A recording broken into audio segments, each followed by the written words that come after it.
What's up, guys? It's been a while.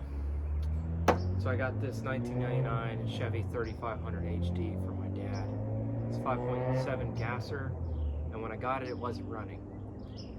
So I'm going to show you the steps I took to figure out how to get it running and to get it running. These trucks are very reliable, and if you get this engine, the Vortec 5.7, it can do you really well. It'll last a long time. But I'm going to show you what I did and what can help you too. Anyway, let's get going.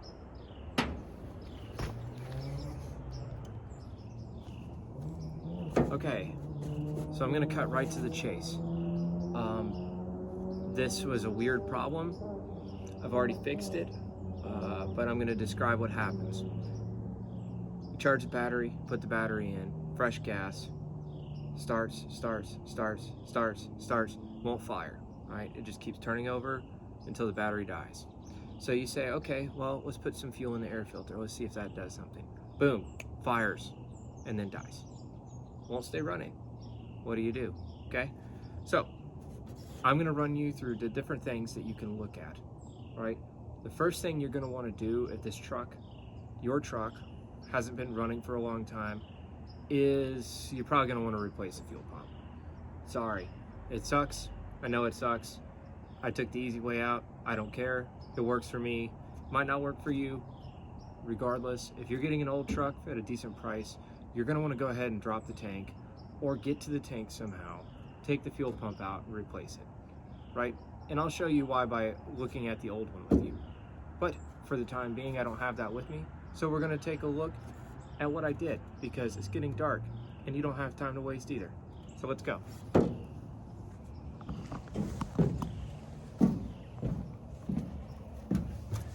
This gas can out of the way. All right. So,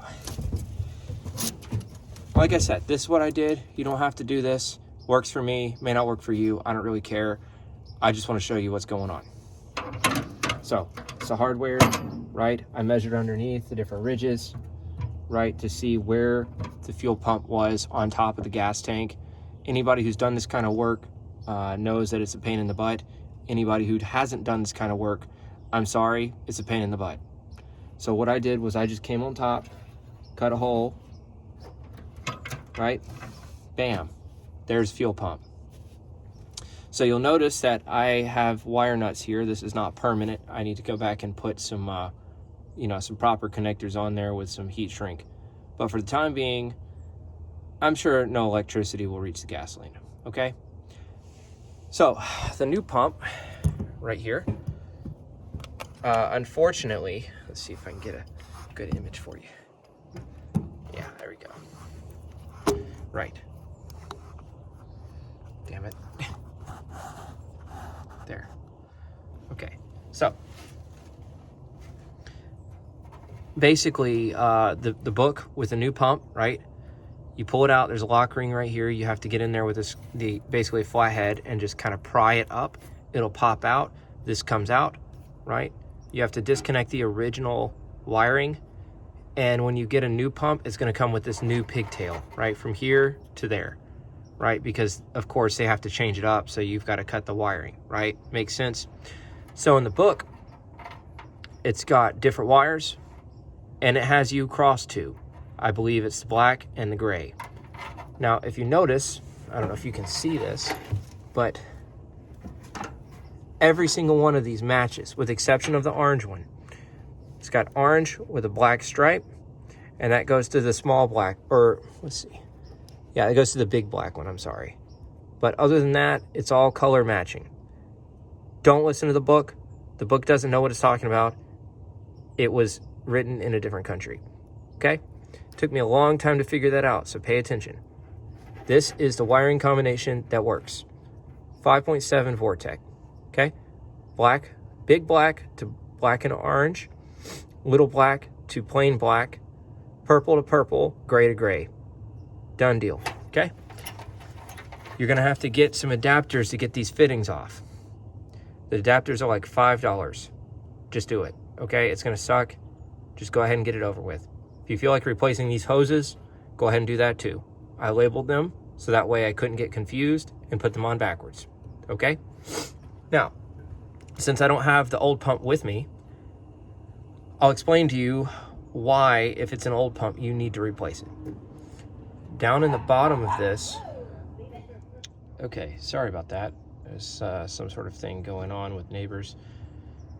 So down inside of this, there's like a kind of a thin plastic rubber hose that connects the pickup, which is in the very bottom of the tank, to the actual pump itself, which kind of sits just below this. Obviously, because there's wiring involved, it doesn't go all the way down to the bottom the same way. So this rubber hose that's coming up, if you can imagine it, it's not like this, it's not thick, it's a very thin hose. It gets brittle with time, varnish collects on it. Okay, there's sediment in the bottom of these tanks every time, and what eventually happens is that plastic shatters, right? And then even if the pump works, it's not going to deliver fuel. Okay, so the pump I had did not work. I replaced it, and aside from this wiring getting crossed due to the instructions being unclear, you know, I got nothing, right? So that leads me to another important issue. Okay, you ready? Here's the issue.